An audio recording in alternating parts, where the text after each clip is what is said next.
We good? Yeah, you can hear. Hey guys, we're going to get started. If anyone's outside, we can all come in.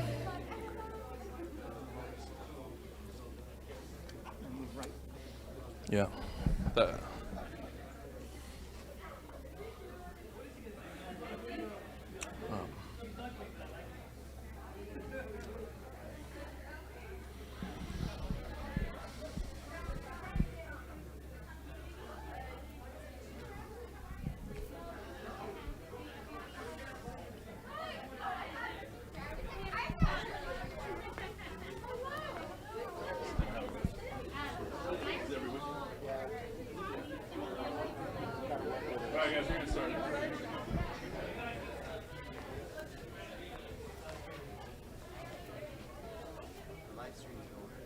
It's going? Okay. All right, everybody. I know people are still coming in, but we'll get started. And while we have the regular adult meeting, we also have our high school class with us today as well, because why not? They were going to hear me talk anyway, so this is it's a good opportunity.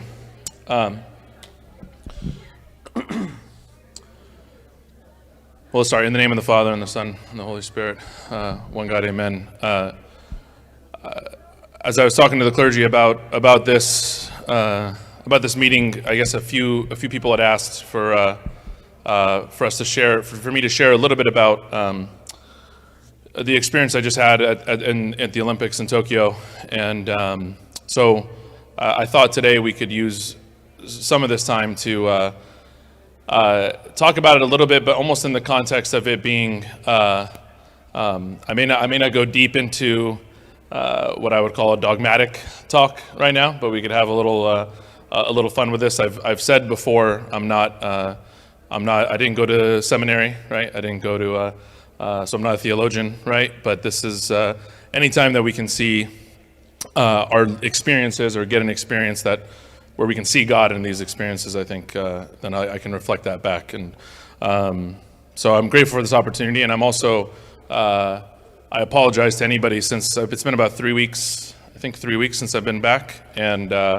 it's, many people come and want to talk about it. Oh, it must have been really cool, or, like share all these experiences that happened, and I've probably been a little rude, and I apologize. And that's because it was so difficult. It was like a really difficult thing, and it was because it was such it was a 5-year process, that got to that point, and it was a really challenging time.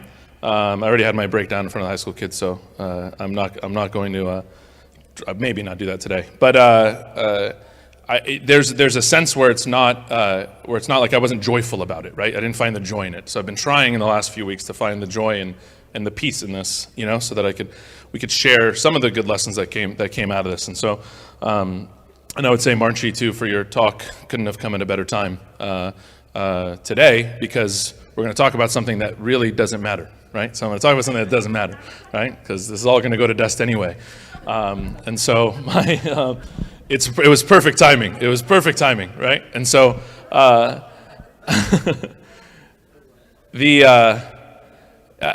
go back to I think I've used this quote in giving talks before, but there was one of my favorite basketball coaches, his name is Tony Bennett. He's the head basketball coach at University of Virginia. And he said once said about his father. So his father was a pastor and a basketball coach. So his father was a priest and a basketball coach. And he'd say this saying, he would say, because I know what truly matters, I can enjoy what seems to matter. What seems to matter. Like, this seems to matter. Everyone's, talk about the Olympics. It was really cool. It seems to matter. But it really doesn't. And what I'm trying to center myself in is because I know what truly matters, because we know what really matters, what's really important, what we do inside these walls, how we live our lives, then I can enjoy what seems to matter, right? So what seems to matter is out there, and what truly matters, frankly, is right here. And if you were to tell me to compare the experience of, having my son dressed as a deacon versus winning a gold medal, they're comparable, right? And then I would say more than comparable, I would say I'd rather, if given the choice, pray with him every Sunday, right? Because that experience lasted. The joy of winning the medal there probably lasted, as I told my wife, I think like 6 hours. It's about 6 hours. Because then the pressure starts coming again next. Well, when's the next one? What are you going to do next, right? And that's the difference when you And we could talk about this in a lot of ways, about being in a performance situation. And Marchie said it again in his talk. You think about the rich man, you think about the people with the wealth and the possessions and the achievements. Many of them aren't happy. I'm probably one of them in that sense, right? Like in the sense that it's hard to find joy when you're performing at that high of a level, right? That there's not a lot of joy that comes with it. And it's ironic because, well, I'll say it again, because I know it truly matters, I can enjoy what seems to matter. It's ironic because there's this philosophy of Olympism. And this idea of Olympism is that you don't have to read the whole thing, but it's this like way of life. It's not supposed to be about winning medals and like achieving. It's supposed to be about trying to pursue my best self. This is like the philosophy with joy, if you read it, it says like, it's to create a way of life based on the joy and effort and educational value of a good example for universal fundamental ethical principles. It's like this philosophy of what would be Olympism. And that's what we're supposed to try to use as our motivation to compete in the Olympics. Because as you know, winning is really, really hard, right? And there were 10,000, maybe 11,000 athletes competing, right, in the Olympic and Paralympic Games. How many of them walk away with a medal? But how many of them dedicated their whole life, right, to this thing? So if it was just about winning, there has to be like some other thing that it's about along the way. But just like any human philosophy, right, just like any human thought, it's flawed. Right? This idea of like, we're gonna have a lot of fun and we're gonna try to be our best selves, and we hear this a lot in activities. I'm gonna be the best version of myself, right? I'm gonna become the best version of myself, and I'm gonna be joyful in the prospect of the best version of myself. It's flawed. This philosophy is flawed, and it's frankly rooted in inequity, right? It's rooted in inequity because not everybody gets a fair shot, right, at getting this, right? And frankly, it's a huge privilege to even compete at that stage. Think of the privilege of all the athletes that had to have the resources and able to get to that point, right? The resources it takes to get there. It's a huge privilege. But then there's pressure that comes with it too. So when we think about this for us, I used to think this pressure made us really nervous, right? Like I'm still even really nervous talking about it now, right? It's like, it makes you really, really nervous to be at that level. But then you have to turn it and flip it and say that pressure is a privilege, right? That of all that inequity that I described, that the equity that comes our way, the privilege that comes our way is that pressure is a privilege. And that's how you have to describe it to people. When people talk about the athletes that they've seen and watched through the course of these Olympics, you say, some of us joke, right? There are a lot of people who are joking about like Simone Biles and like all these other people, mental health. I mean, come on, she's the best. If she's gonna be the best, she's gotta compete. Some of you have heard these stories. Forgive me if I go fast, because if you're not into all the pop culture references or athletic references, right? But Simone Biles, right, withdrew from an event because she was a gymnast, didn't feel good. She got like the twisties, they call it in gymnastics, right? And she felt nervous of getting on the on her event. If she falls, she's paralyzed for life. She didn't feel good. She sat down. And the amount of people that like just railed on her, right, were like, come on, Michael Jordan would never sit out, right? You can't be the best athlete, you go. But that pressure is hard. That pressure is a lot. And we all felt that pressure being there, and especially that pressure, and I'll talk about this in a little bit, but the way it was being in a bubble, being in that environment was really, really hard. So we have to now think about this. That pressure that we were feeling is a privilege, right? Like not everybody gets to feel that pressure, right? Not everybody gets to feel that heightened intensity. And so that's where I'm trying to find the story, that it was a privilege, you know, even to feel that along the way. The last time I gave one of the last times I gave the adult meeting was after the Rio Olympics. So generally you guys only want me to give the adult meeting after the Olympics. So I've gotten the trend, you know? But I did go to the Olympics in 2016 in Rio, and we won there. And when I gave that talk, I remember, and I didn't put the pictures up when I did it, this is Rio, this is 2016. Our women won the gold medal there as well. But I remember when I gave that talk, I talked to you guys about something that I was feeling when I was there, which was some of the inequity and the pressure I'm talking about, which is this is the view out of my hotel room in Rio, and that's Christ, Christ the Redeemer, right? Now you could see Christ the Redeemer from there, which is cool. The view on the right, the view on the other one is the view from the Team USA house, which is generally, again, none of these things happened at this Olympics because no one was allowed to go. It was only the performance people were allowed to go, right? So we used to have, every country has a house that everybody gathers in. It's like parents and, supporters and sponsors and, and everybody, that's where you gather after every game and everything, right? And so that was the view from the Team USA house on the right. That was the view from my room. And if you actually look through, right, on the left-hand side, that's a close-up of what a favela looks like, right? If you know Brazil and you know what a favela is, right, that's where the poorest of the poor live. And on the right, same thing. That's Copacabana Beach, if you heard of Copacabana Beach, the nicest beaches in the world. Okay, great. But right next to Copacabana Beach is a massive, massive favela, right, on the end. And so we were up on the Team USA house, and I'm celebrating this thing, and I remember coming home and talking to my family about this, like, man, feels weird. So we were here celebrating on literally on top of people's shacks, on top of their shanty town. Like, that's where they put the USA house. I'm standing here, and I look down, and we're, like, above these, like, so what is this about? Like, what are we doing? Going back to what is the meaning of all this, right? Where's the meaning behind this? So we're here celebrating that we're the best at all these things, and we're pounding our chests, and there's literally people starving under our feet, right? It really messed with my head, because then I come back, and this is what I gave them when I gave this talk a few years ago. It's like, well, do I really want to do this for the rest of my life? Like, what am I really gaining out of this? So again, that joy of that gold medal lasted like an hour, right? It was like an hour. We left, and then I just saw these people, and I'm like, this isn't fun. There's no joy. There's no joy here, right? Where's the joy? I'm supposed to be happy while they're hungry, you know? And I'm not trying to depress everybody, right? But just put this in context of what truly matters, right, for us. This is the village in Tokyo where we just were. So in the whole city was on lockdown. So the state of emergency the whole time we were there, right? State of emergency the whole time. The only people allowed to go were essential staff, which is essentially performance people, and that's where I'm at. I'm the director of the program, so I'm the general manager. I oversee both the men's and women's teams from top to bottom, so I manage all the operations. So even the people above me, a lot of people above me, like boards of directors and all the suits, they didn't get to go, right? Generally, it's their time to wine and dine, sponsors come, Visa, Coca-Cola, McDonald's, blah, blah, right? All these things happen. None of that stuff happens. State of emergency Japan is still in a state of emergency as we speak.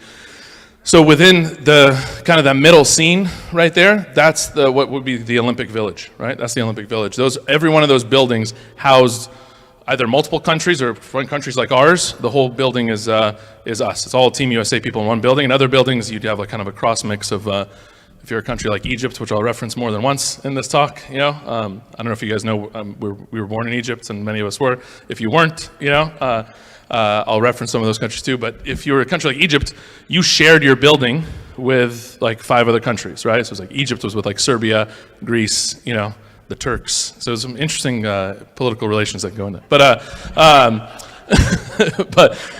yeah, not the Russians. The Russians were on their own, right? And in fact, I said we can have some fun with this, but the Russians, one really interesting thing about the Russians, right? There's no fans at this thing, right? And they weren't allowed to compete with the name Russia, right? So they couldn't, because of the doping crisis, because they've been charged with cheating, they couldn't put the Russian flag up, and they couldn't have their national anthem played. So they played Tchaikovsky. Like every time it was time for their national anthem, they played like this Tchaikovsky thing, and then when they won, right, they couldn't hold up their flag or do anything. And if there were fans there, it would have been brutal. Because everybody who was there, every time a Russian athlete got up or a Russian team did anything, they got booed. You're talking about like other athletes booing other athletes. It's like it never happened. Talk about Olympism and joy and cheering for each other. They just got booed. Or like normally, like I got to go to some. Normally I got to go to a lot of events. This time I didn't get to go to a lot of events because again the COVID and the bubble. But I went to synchronized swimming and diving and swimming because we share the same venues, right? Where all the aquatics are together. And there was the Russian synchronized swimming team are like gnarly, right? If you ever like Google Russian synchronized swimming, you'll see the craziest thing you've ever seen in your life. And they're really, really good. They come and they announce, and the place just went silent. Usually everyone kind of gets up, claps for everybody. They introduce the Russian synchronized swimmers, and the whole stadium just goes silent. Nobody cares. They were done, and everyone just starts booing them. And they won the gold medal. It was a trip, right? So talk about how the intersection of the world, right, kind of comes in. That's what happens. So if this whole town is in a state of emergency, we were only allowed to be in the confines of this village. And even because I'm the director or not the athlete, the coach, I was in a hotel that was like around the corner. So my hotel is to the left. And my hotel, I've described to some people, is from here to that wall to the start of the altar to here. It's this box, right? I'm sure some people have traveled to Japan. You know what a Japanese business hotel looks like, right? It's like take your room in the cruise ship and then cut it in half. Right, and it's like that step-up bathroom where it's the same handle to turn on the shower as to turn on the sink, right? So it's like one handle, right? Everything. If you flush the toilet, right, the shower gets cold, all those things. And so I was stuck in this thing for 3.5 weeks by myself. So every day I'd leave that little hotel room to go to the village, meet the team, work with them there, and then we would take a bus from there to the competition and back, and that was it. 3.5 weeks. That's all you got to do, right? So it was bus, hotel, eat, compete, that's it. So it drives you a little crazy, right? So you think a little bit again about mental health and how do you keep yourself going? How do you keep, like, we'll talk about that pressure being a privilege, but that village itself, there's some interesting things that come out of it. There's another look at it. This is, if you get a look at this picture, there's always two things they do at each or several things, but there's a row of flags, right? So 206 countries competed in the Olympics. Sometimes it goes from like 203 to 209, but it's usually somewhere in the middle. This time it was 206 different countries competed, countries I'd never heard of, and I was a history teacher, right? I was a world history teacher, and there were countries that I'd heard of for the first time, right? That's how big the world is. I didn't know. I was embarrassed, right? But there's a row. You can see there's the row of the flags. It was on Tokyo Bay, and then each of those buildings, right? Like that far back corner, you see kind of Australia. Some of these things. That was like Australia. They were a big enough country where they had their own building. As we walked through, I think by far, and this is at the end of, they do the row of flags and they do the rings at the end. And this is where everyone takes their pictures. You gotta wait like 5 hours for this picture. I did this 5 minutes before I left on the plane because I wasn't gonna wait, you know? So like as we packed the trucks, I ran over, took a picture and then ran back. Coincidentally, as I look around the room, if anybody is a double XL or wears a size 14 shoe, I got all kinds of stuff. I have more than I need to give away. Anna would be very happy if I could give some of this stuff away, but we got a lot of gear to give away out of this. So I think the coolest thing that happens in any of these villages things, situations, Olympic Village, Pan American Village, World University Game Villages, anything that I've been to in these environments is the cafeteria. For a lot of reasons, right? Obviously the natural reason, right? But also, honestly, if I had to get a glimpse in my human view and my worldly view of what heaven would look like, I think it would be this cafeteria, it would be this dining hall. I'll tell you why. Not because there's delicious food and you can go eat as much as you want, right? That's the natural one. But there's 206 countries eating in the same room at the same time. Of all different faiths, of all different walks of life, rich, poor, it doesn't matter. So this one is a little harder. This one was harder because if you look closely, I didn't get good pictures, I'm sorry. If you get interested in this stuff and you hit Google, there's all kinds of people who took good pictures and videos, right? I didn't do a great job. But if you look, we were in compartments. So we had to go through a whole protocol. So when you walk in, you need to put gloves on, right? You had to just give all your stuff in. You got to sanitize, put gloves on, temperature check, right? You go in, keep your mask on the whole time. In your gloves, you get your plate, and then when you sit down, there's a plexiglass in front of you, plexiglass to next of you, so you couldn't even really have a conversation with the person next to you. It was like, this is kind of limited this interaction that I'm going to describe, which I think is a beautiful part of the games. So a lot of people would get their phones, and this is when I would talk to the wife, to Anna and the kids sometimes. You put your phone and you just FaceTime because all you're limited is in this little space. If you took all those things outside, we've experienced this before. Again, I think this is what a human view of heaven would look like. You're walking down an aisle like this, and then it's Uzbekistan, it's Russia, it's South Africa, then it's the Cook Islands, which somehow have Olympians, right, in the Cook Islands, right? Then there's, Brazil, USA, Egypt, every country in the world you can think of, and you're walking right through this, and all of them are in their own garb, like a lot of the African countries were in their African garb. And it's this amazing, like most inspirational uplift. That's the best part, right? It was a little limited this time because of COVID, but just to see the entire world in one place, 206 countries in one place at once, you see God, right? And I was a geek because every time I saw someone in an Egypt shirt, I would just run right to them, right? And so it didn't matter. I'd be like, oh, this is cool. And then if I in Egypt, then I'd be like, Adina, Amis, I'm like double XL, and we try to trade a shirt. No one would do it because of COVID. But, we always try to find, everyone would try to find their home countries and be able to do this. But I think more than anything, this is a place that's like the level playing field, right? Get your basic needs at this place where all these countries can exist in one place together. I say that because on the last day, this is the Egyptian boxing team. These are two Egyptian boxers, that were there. Yeah. So that dude in the bright yellow ship, he'll beat you up, man. So he's the 81 kilogram champion of Africa. He was the best boxer in Africa, beat everybody in Africa, and then obviously got to go to the Olympics and finished. I think he finished 9th or 10th. When we were there, but he was And the guy to the right that guy's 22 years old, and he was the next weight class up, like 100 kilograms, or something. He's the heavyweight, guy that was in there. They do a great job of wearing their masks, as you can see, and they. But Egypt was a force. I'll mention Egypt a couple times in this thing, but they actually had a great games in this. One thing, another reference to Egypt. Do you guys know who this guy is? Ibrahim Hamdout. Yeah. So as we speak, the Paralympics are going on. So if you want to see another place where God exists, is to watch the Paralympics. This is the most inspiring thing you'll see. If you have an hour today, watch the Paralympics somewhere. Anytime you guys, it's on NBC all the time. It's unbelievable. Unbelievable. I saw 3 people nod their heads, which means not everybody knows. But Ibrahim, the guy on the left, he's Egyptian, right? Train accident as a child. No arms. Been playing ping pong his whole life. Keeps the paddle in his mouth. The ball is on his foot. So he picks the ball up. You can watch this. You've seen it, yeah? He picks the ball up with his toes, serves it up himself, and plays. Unreal. He'd beat you too, Mark. I'm telling you. He's better than all of us. Like, he's had slams that are, we're talking like cross-court slams, and this guy can do it with no arms. This Brazilian swimmer on the right, imagine swimming backstroke, those of you who swim with no arms. Can you swim backstroke with no arms? How do you do that, right? Seeing God's handiwork in these people that's the most beautiful thing you'll see. And then going back to the privilege and the inequity that comes in when I was talking about the other Olympics. What about this? Think about these guys. Think about this now I'm looking at you guys and talking to you guys about this last week, high school class. Think about this when you have to do anything hard in your life, right? Think about this next time the barista gets your order wrong at Starbucks, right? Like, think about the challenges that these people have had to overcome, right, to get to this point. And this guy would beat all of us at ping pong with just his mouth. And even this morning, people are just learning this. I think is the other power of the Olympics that we don't know about is 2012, 2016, there was social media, but there wasn't this much social media. And because no one was there, because no one was allowed to go to this one, the coverage and the social media numbers are through the roof. This guy's been in 3 Olympics. And most of us are just hearing his story now, right?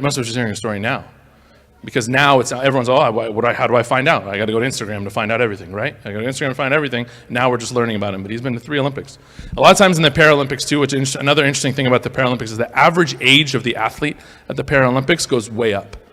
It goes way up. So you'll find 45-year-old athletes at the Paralympics. You'll see people in their 50s competing. There are people it's again about what your ability is and what you're able to do. But I would again highly encourage to watch the Paralympics and see God in some of these people. This is our women's team. Another thing that happened that I would say when you're gone and you're by yourself, so something we had to overcome, right, for the athletes, was that being away from your family for almost a month. And for our women's team, it was a month. The men were gone for about 3 weeks. The women were gone for a month. If you're going to be gone for a month away from your family, your kids, right, all these things, usually you would see these people to get inspired, or there's a way to decompress during the games and things like that. So we had to go out of our way to create pathways for them to have a touch with home, right? And so what each of the women are carrying here is we actually had all the younger athletes, the 14 and under national team, women's national team, which we keep about 50, 60 of them around because it's hard to tell if a 13-year-old is going to be an Olympian or not, right? We keep as many of them around, and they all wrote letters to their favorite player on the team. It was pretty cool. I told you I would lose it at some point, but it was a good moment. So anyway, we had to keep connecting these people along the way.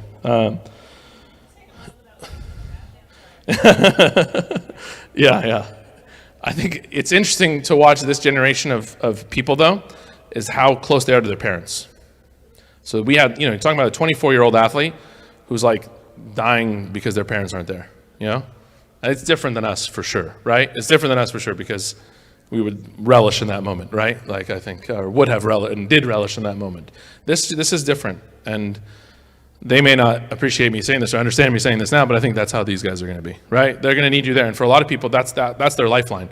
Their mom and dad came to every one of their games growing up, right? Came to everything that they did, and not having that connection and that support was really, really difficult for a lot of them, really difficult.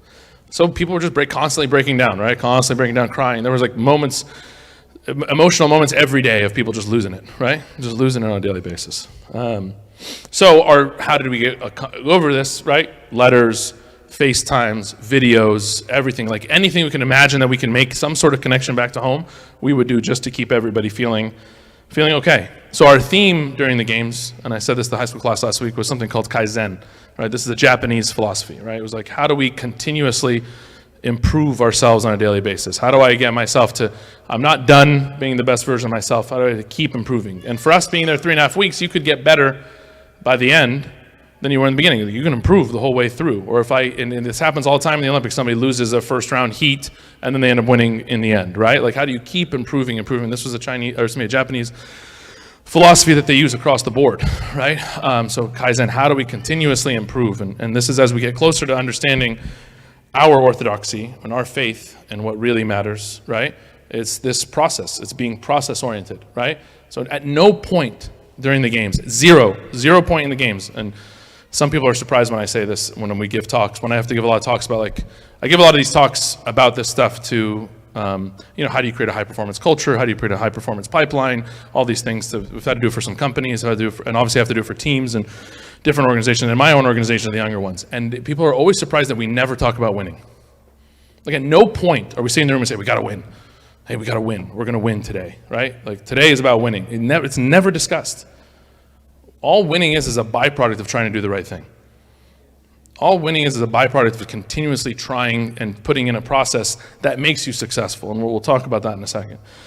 So for us, it was just, if we can just keep getting better through the course of this, we're going to be okay, right? If we keep getting better through this, we're going to be all right. And I've given talks in the church before about this myth of the linear path. Because we all think that somewhere along the way, right, you just start playing your sport, you start playing your instrument, you start, whatever skill you're trying to develop, that skill development just goes like this. I start here, and I just keep getting better every day, and I just keep going, and at some point, I'll be great. That could be the furthest thing from the truth, right? And most of us know that. Anyone who's really tried to do something at a high level, this is a myth. There's no linear path. And the same thing goes for our spiritual life. It's not like we're born, right? And then we just keep getting more spiritual every day, right? I get closer to God. I keep ascending, all right? And then boom, I'm in heaven, right? There's no way that nobody lives their life like that. Not one saint ever lived their life like that. Not one person. So this is a myth, this idea of a life. So this is really what it looks like. What progress, what development actually really looks like is this course, right? Everything that we're trying to accomplish then, if I say win, we're going to win, and people actually figure out that there's all this hard stuff along the way of winning, they're not going to want to do it. Everything we want to do is on the other side of hard. Everything you want in life is on the other side of hard. It's on the other side of a challenge. It's on the other side of something difficult. It's not on the other side of convenience. And yet, every day for ourselves, including in this church, in our schools, in our homes, we seek and we fight for convenience.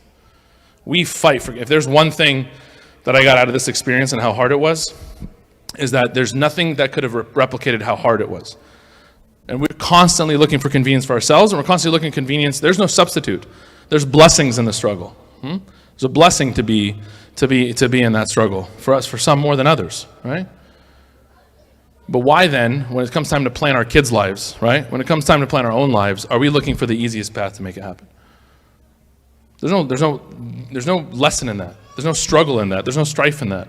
How do we teach strife? And I'm speaking to myself as well, right? Like, how do we teach strife to young people? How do we tell them to struggle?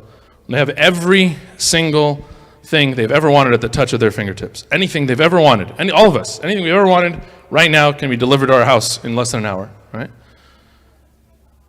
Everything we want, everything you want in life is on the other side of hard. It's on the other side of hard. How can we bust this myth up? Because the other problem that comes with this, if you think there's a linear path to everything, if you think that there's this pathway that just goes really smooth, then you're going to end up getting these rigid expectations. You lose context of what's happening. You're like, well, we lost a game. Everyone's going to start football season now, right? You guys are all big. I know there's a lot of football fans here, right? I'm looking right at Nico, okay? And what's going to happen, right, when the Bears go, 11-5, right? And everyone's like, they're having a great season, and they get in the playoffs and they lose. Oh, they shouldn't have lost. They were doing so well. Everything was going so great, and then they lost. So why did you create that expectation for yourself, right? We create expectations. Oh, everything's going great. We want to keep going. And then we lose that. We lose sight of what's going on, and we start judging people. You guys did it to me. Everybody did it to me. I'll tell you this. When people said talk about the Olympics, no one said go talk about the men's team. I spend more time managing and developing the men's pipeline in America than I do the women's. The men finished 6th place. Not one of you has said a word about it. Yeah? Why did we become obsessed with winning, right? We became obsessed with the gold. We became obsessed with success. We became obsessed with, number one. Those guys worked just as hard, actually made harder sacrifices in their life. Someone, Fethy was asking me before what they did. 21 guys left Europe, left to go play professionally in Europe for 2 years leading up to these Tokyo Games because we couldn't do anything here. We all had to send them abroad. So when I'm doing my exit interviews with the athletes right now, they're like, hey, coach, by the way, I'm seeing my mom for the first time in 2 years. Can I call you back? Yeah, but take your time. Call me back, Habibi, you know? You guys didn't ask me about that because we think that the linear path, you think you judged. I walked into my kids' swim class right away. They're like, oh, congrats on the gold, bud. Everyone knows, right? It's swim class, so everybody knows what's going on. And they're like, you guys couldn't do better than 6th on the men's side? I was like, okay, yeah, good to see you too, Habibi. You know, like good to see you. Have a good lesson, and I walked out. So why do we think that somebody who can commit their whole life, this judgment of ourselves, right? Now take this back to our spirituality, right? This quick judgment.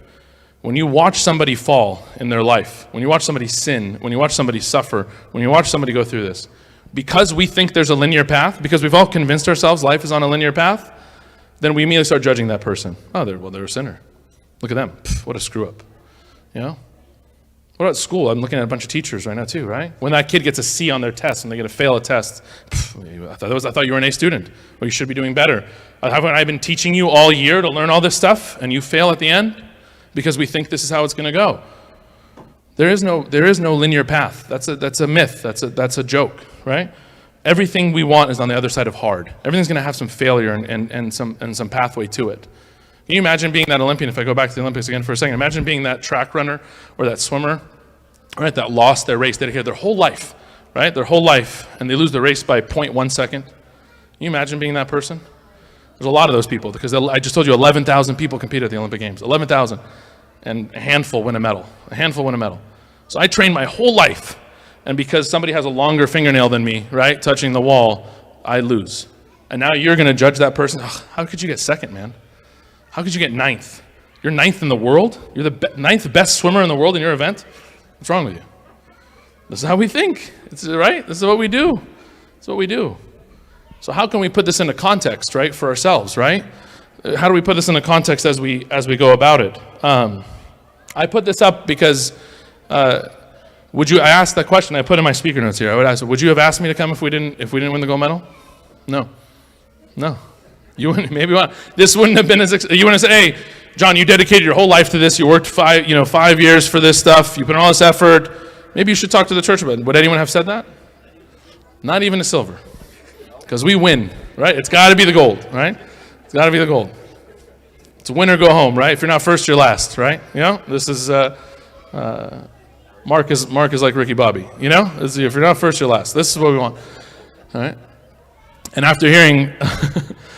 I told you we can laugh. This is going to be fun. But I tell you, after hearing your talk today, my goal is to be like Mehdi Mina and take the medal and throw it on the ground. You know?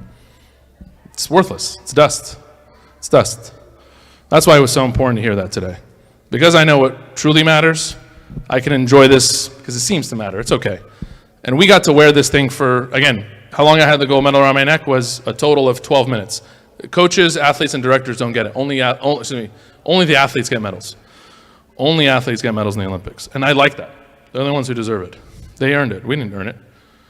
Yeah, I worked hard. We all dedicated ourselves. But they're the ones doing the thing, right? And when on Judgment Day, which will come at some point, it's all going to be in front of the church at some point, right? Like we learned today. I don't ever want to see that thing, near me.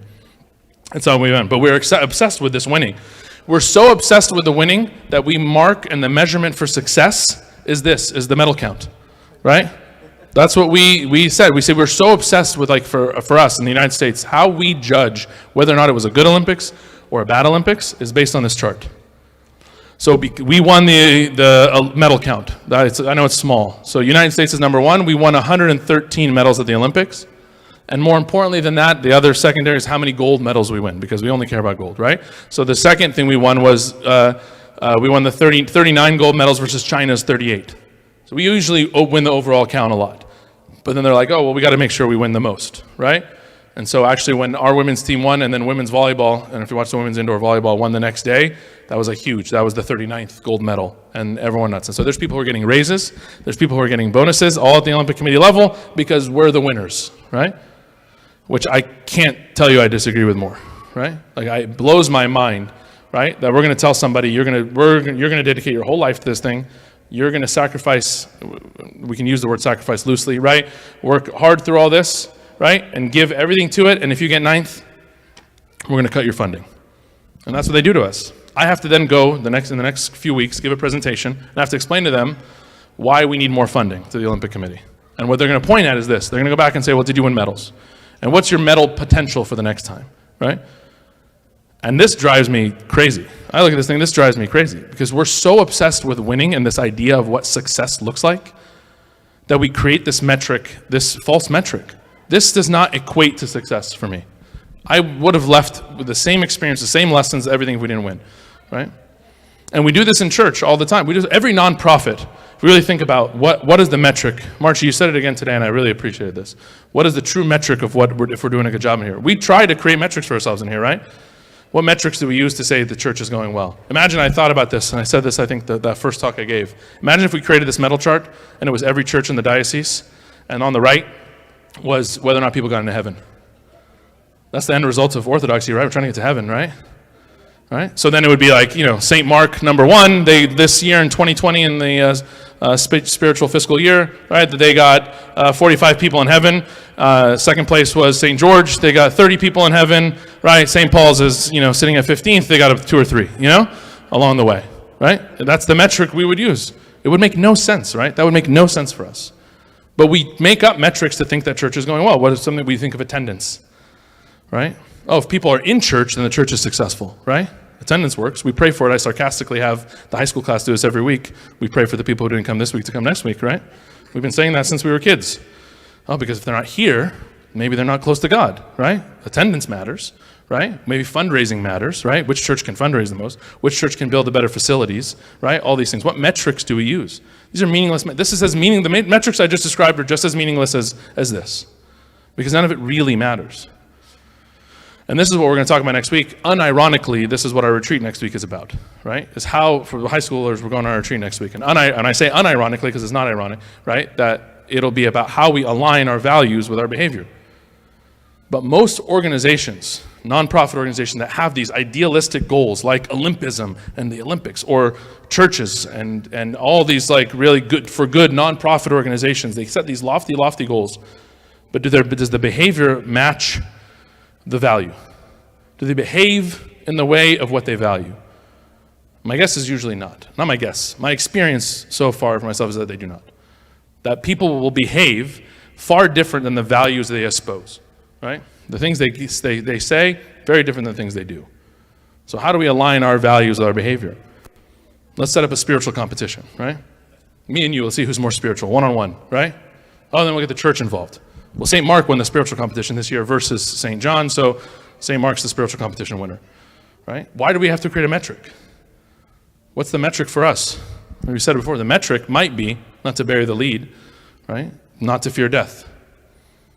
It's to live a life that didn't fear death, that actually valued all the things that we try to value.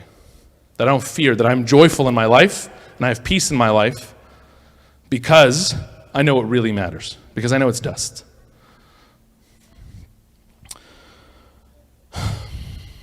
So I'll stop at this verse, right? So I think about this a lot when we go and things get really hard. I think of St. Paul in the Corinthians, right? There's a lot of we think of Christian athletes. There are a lot of Christian athletes, like talking about walking around the village and the cafeteria and stuff. There are a lot of Christian athletes, right? And tattoos of crosses and impromptu Bible studies, that would happen. The Christian athlete, the Tim Tebow model, right? Like these things happen. We see it, right? We see it out there. And they use a lot of the same verses over and over again, right? Which is, strength, things that do strength. Iron sharpens iron, right? People say that one a lot. The one that resonates with me the most is this, because in competition, in war and battle and struggle, in the strife to try to become something like this, you become weak. And he said to me, "My grace is sufficient for you, for power is perfected in weakness. Most gladly, therefore, I will rather boast about my weaknesses, so that the power of Christ may dwell in me. Therefore, I am well content with weakness, with insults, with distresses, with persecutions, with difficulties, for Christ's sake. For when I am weak, then I am strong." So that means we revel in persecution. We say this about persecution, but we revel in strife. So I mean, that means when we were out there, like, bring it on, bring it to me, bring the grind. This is going to be hard. I know it's going to be hard because everything I want is on the other side of hard. And if I want it, I got to go through hard. And I'm going to look beaten up. I'm going to look weathered. I'm going to look tattered. I'm going to get my butt kicked over and over again.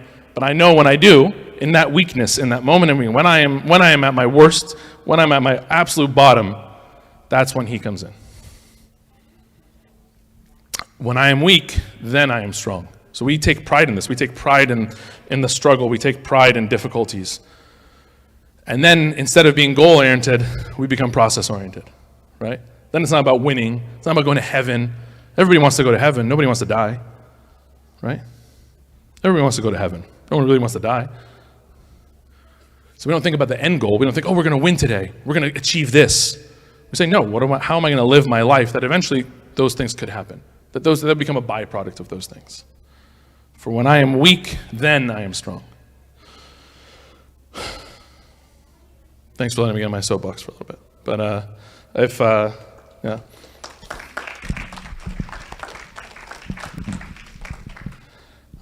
I also said I'd have fun if you have any questions or anything. That's why I threw pictures up, right? Just because I do understand I'm starting to understand the blessing that was, right? Being able to experience something like this and getting to walk through the cafeteria and seeing all those countries and all those people. I got to see God, very close. So I'm grateful for that as well. Yeah, Abby.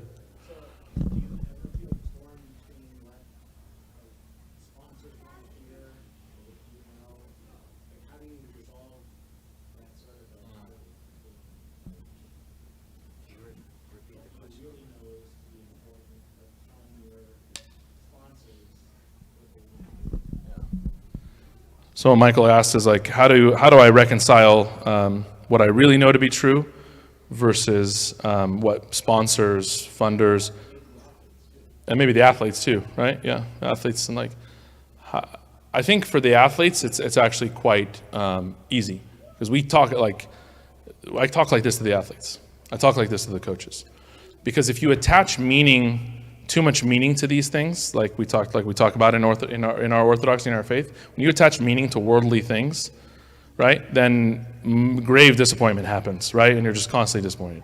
I don't talk to them necessarily about it in the Orthodox sense unless they want to, right, or in a Christian sense they want to, but we talk about that's why we don't talk about winning. So the athletes and the coaches and the performance, that's easy, because we're just like, well, what are we doing today?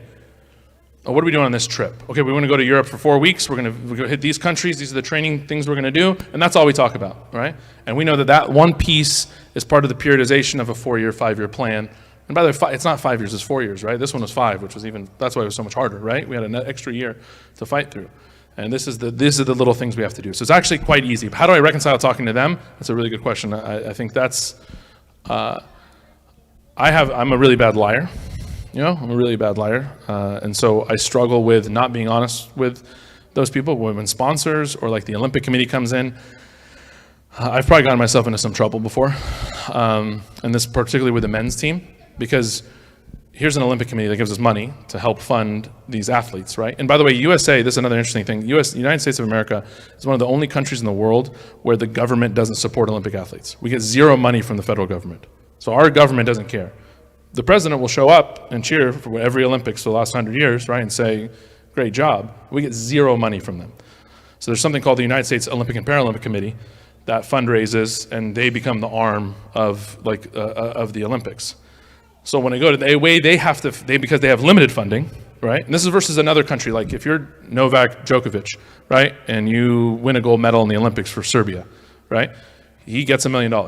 And he gets a house on the, in Belgrade. And, there's a great, if you can, again, another great article, look up, there's a amount of money that you get per country based on medals, if you've seen some of these things, right? America, you get nothing.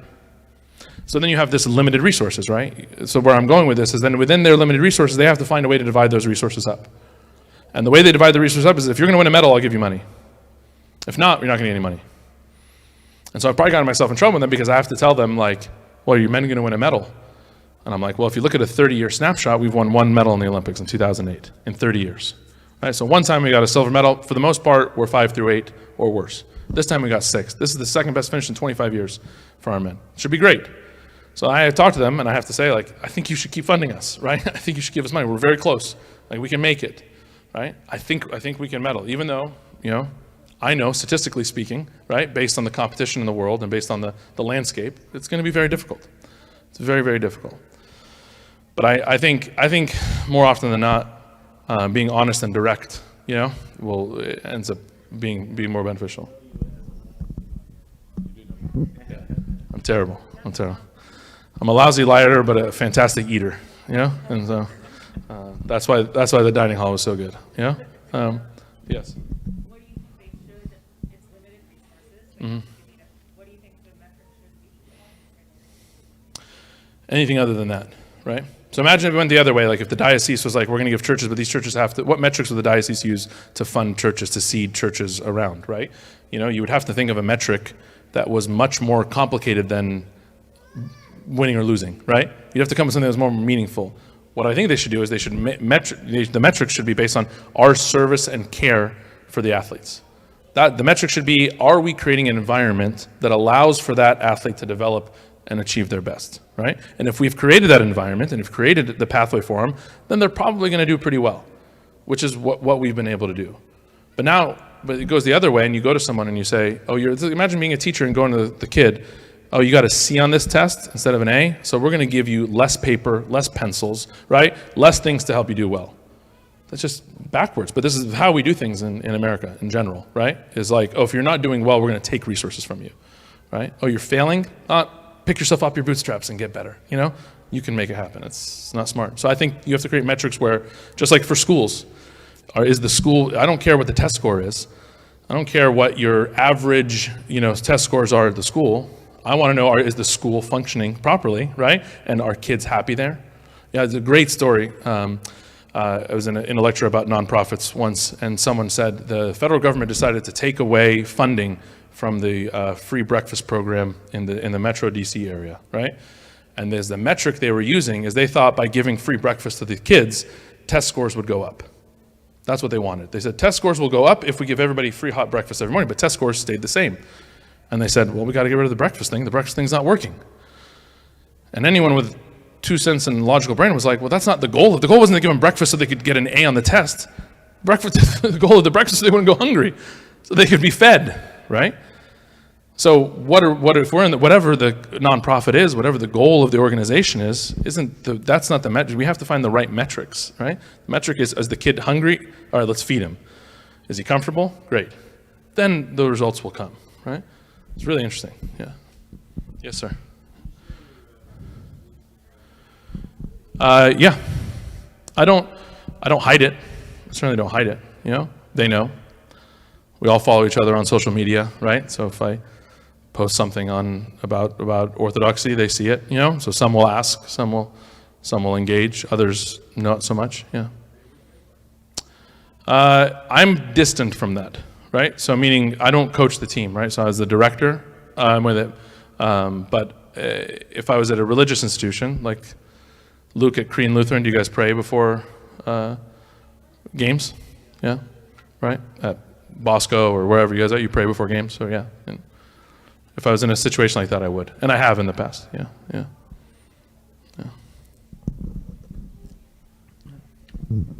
Yeah, Henry. Ever told you that you can't do certain things based on your faith?